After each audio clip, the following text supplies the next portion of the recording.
Hey, it's Chris here. Today is actually April 14th of 2024. We haven't got this video in a while now, so I decided to throw this in to present another demonstration video that I would like to share with you. And I got this off of eBay 2 weeks ago, right the day before Easter. I just got this one, and this is the exact same model that I used to have when I was back when I was young at the time. And this is the one that I used to, that's the same exact thing that I used to have when I was at the flea market years ago in Kingston when I got this. And this one is a Lafayette RK-890A 8-track recorder. And this is a permanent replacement for the Panasonic RS-803US, which I used to have. I did a video last year that my 8-track recorder was busted because the motor just died. I was attempting to fix it. That squeaky capstan motor is just, that is just pretty issues. It's got problems, and then all of a sudden the motor froze it up and died. And I also did a video of just getting rid of all the 8-track tapes. I did a video of that last year, and this one is just kind of sad. But a year later, one of the guy from the day program gave me a bunch of 8-track tapes that he gave me, as well as some classical stuff that I did not need and interested anymore. He gave me these. It's got the Lone Ranger on 8-track, and the Edith Piaf and a couple of other ones that I have to show you to you guys. That he gave me these. Mario Lanza Sings, Great Pavarotti, and a couple of other ones that I had to record this over them, but these are all Christmas music, and The Shadow, and all the stuff that I had to decide to record it all over them. So I just actually made some recordings out of it, because I'm not a classical person. So I had decided I recorded it using this one. So I'll have to get to that momentarily. Enough said. When I first got that, and this is the one that I just picked it up 2 weeks ago. A week after one of the guys gave me this, since I have not worked on the machine yet. But until I got this as a nice looking machine. When I first got this thing is kind of dirty. It was completely filthy and dirty. I had to clean it. I cleaned all the stuff in here, I got rid of that dirt and dust, and I actually used Windex to clean all the panels and things like this.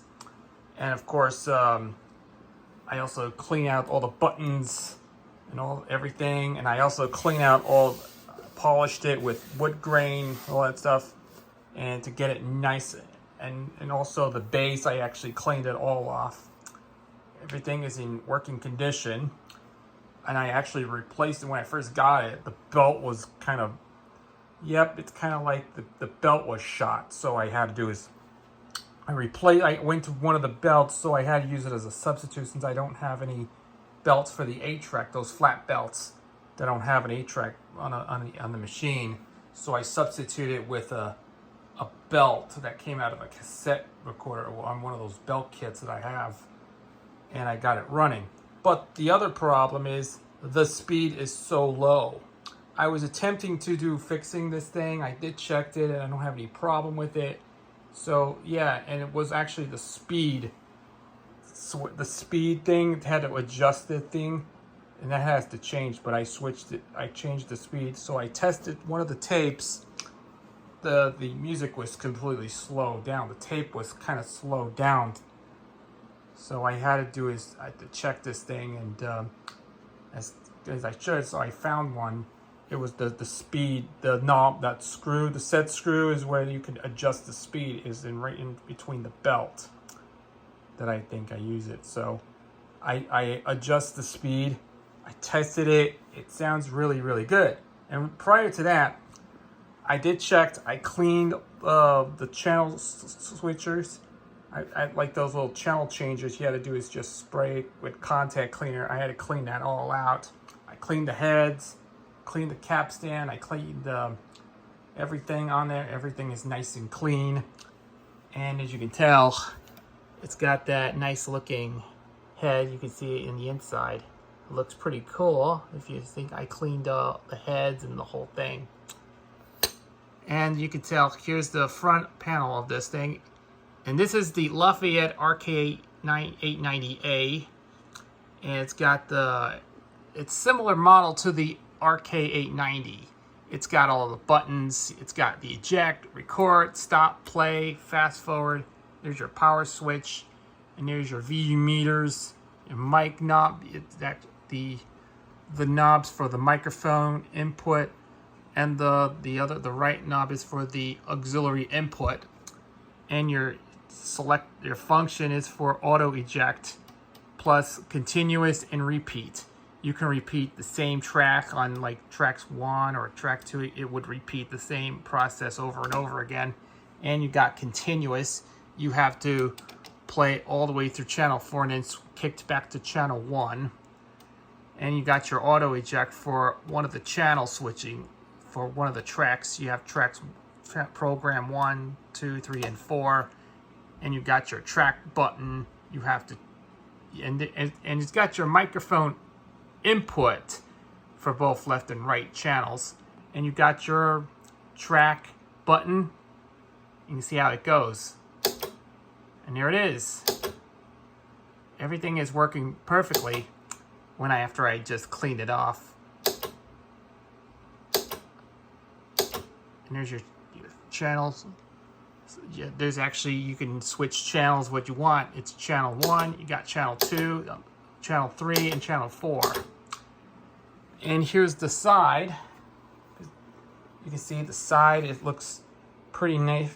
It's all wood, fake wood grain. It's got a lot of wood grain to it. Yep, this has a wood grain finish to it. And you can see, here's the back of the unit. And here is the back of it. It's got the fuse knob, and it's got your RCA jacks. You can plug it into your, and there's your in, and there's the one for your input or output. And there's your RCA jacks for the input and output, and the switch for the mono or stereo, where you can switch it to stereo. You could switch it to mono or stereo. It's like a preamp or something. And what's underneath, there's even what's underneath here. What's interesting enough, if you look underneath, and here's what's underneath here.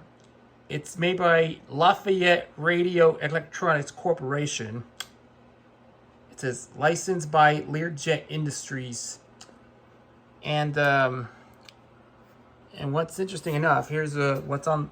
It has a sticker on it. It says quality control inspected. It says by RB, date December 28, 1971. Yep, this has to be from late 71, early 72. Yeah, this makes it as an early 1972, as far as I'm concerned. This is, like I said, this is from 1971 into 72. But this is a nice looking 8-track player recorder that I have not been using this in a very, very long time that I used to have. It's the exact same that I miss very much. I had it back in the day when I had it, this thing. It was kind of like it had issues. It's got that channels kind of bleeded over. The recordings are bleeded over the old one, but I think, yeah, I got rid of it a long time ago, and that was why I got rid of it a long time ago. And it took me years to get this one. It took me years, thanks to eBay, and then I just got it. And it looks like it took years when I finally had it, but guess what? It finally came back to me. So for this demonstration, I'm gonna test out this one, and yeah, this is where I'm gonna start collecting 8-tracks once again. But I had it since I got rid of it years and years ago. And how many times I got rid of it? Few times, like 4 or 5 times over the years I got rid of it. So I just got it back.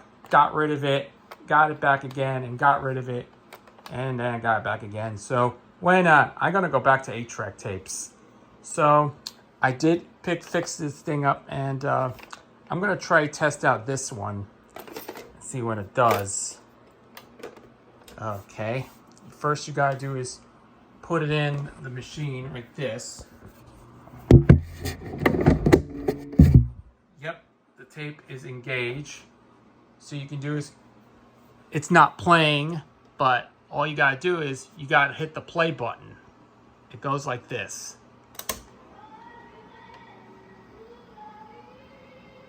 And it plays perfectly.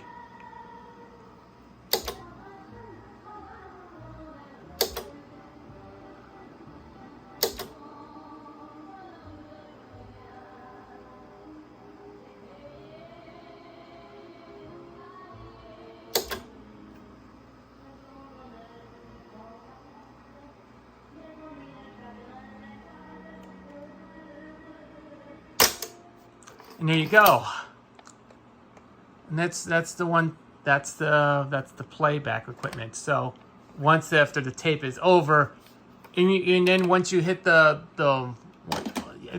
has some features. And what happens after the end of at the end of the tape, it automatically, if you hit the, and then what happens if this thing ends, you have to switch to a different channel. And what's going to happen after we finish the entire album, it automatically ejects the tape. It spits the tape out like this.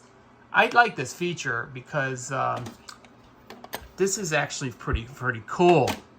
So that's all I can say about this. Yeah, it's got what happens after it ends the tape, what happens after the tape is over.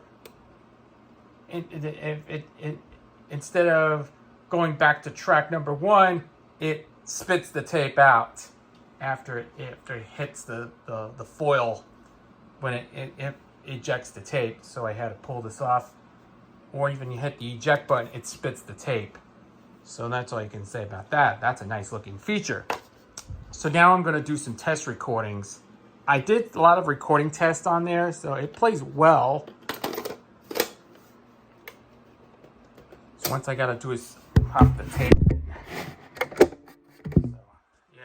This is on camera here, because once you got to do is insert the tape right there.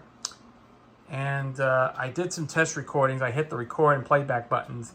It would let it play. It would record it onto a CD, or from a CD or a Bluetooth or anything. So this will make some new recordings out of it. So let's do I did test the recording. So here's the playback of my recording I made.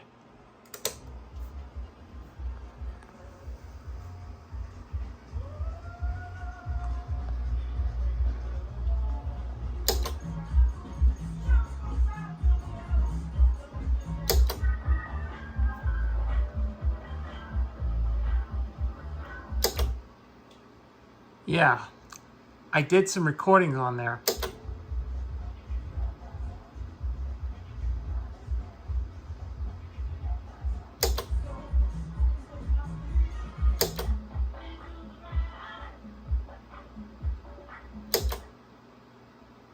And there you go. And this is a recording I did. So I'm not going to test out with using My Little Pony voices on there, but this is a nice looking machine. It still works. I did fix it up after I got it. It took me weeks to get this thing done, and what I found out is that right there by that little thing with the set screw, it's the speed adjustment, so you can adjust your speed. I actually fixed it. I just tested with the set screws for the azimuth and the head alignment and azimuth. So this one, it would play absolutely perfect. So there you have it. The Lafayette RK-890A is finally working again. And I haven't used this in such a very long time when I used to have it. And this brings me back a lot of times. For years, I have been using this machine. It's been right before I acquired my RS-803US 8-track recorder. that I got at a yard sale years ago. And it took me years after, right after that machine got busted up, I had to do is using this thing until I got it. It took me a year until I got this thing right here. So a little bit of history lesson here. Lafayette was actually a New York. It's based out in New York City. It was like kind of a right? Yeah, Lafayette was an electronics company that made it.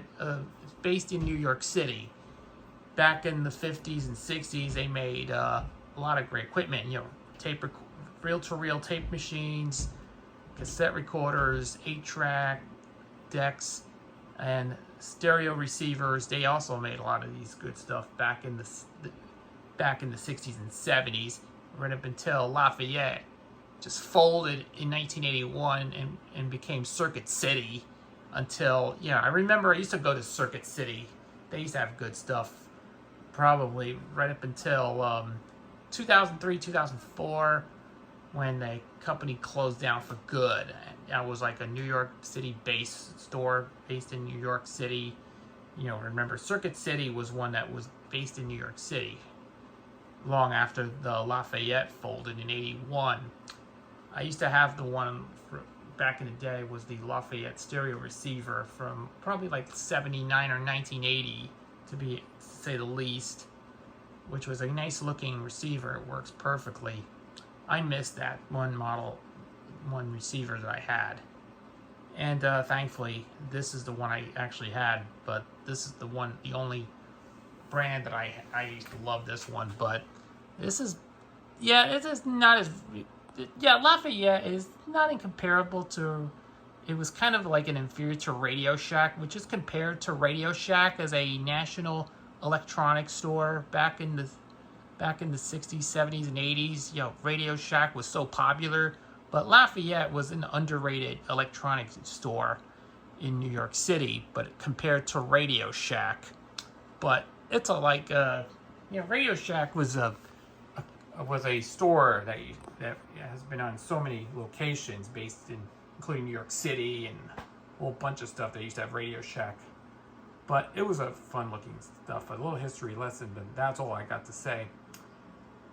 I hope you all enjoyed demonstrating my recent one, the Lafayette RK-890A. I know a lot of people, many of the users have that one, but I have never seen that one until now. But this is actually, I got it today. So I'm going to keep this machine just for the looks of it. So anyways, I have to go back and rebuy all these 8-track tapes and all this stuff to enjoy that one.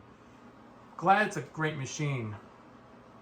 I hope you all enjoy this video. If you enjoyed it, leave a comment below, like, subscribe, and I will talk to you again soon when I do another video on this. So this is Chris, and I will catch you then later.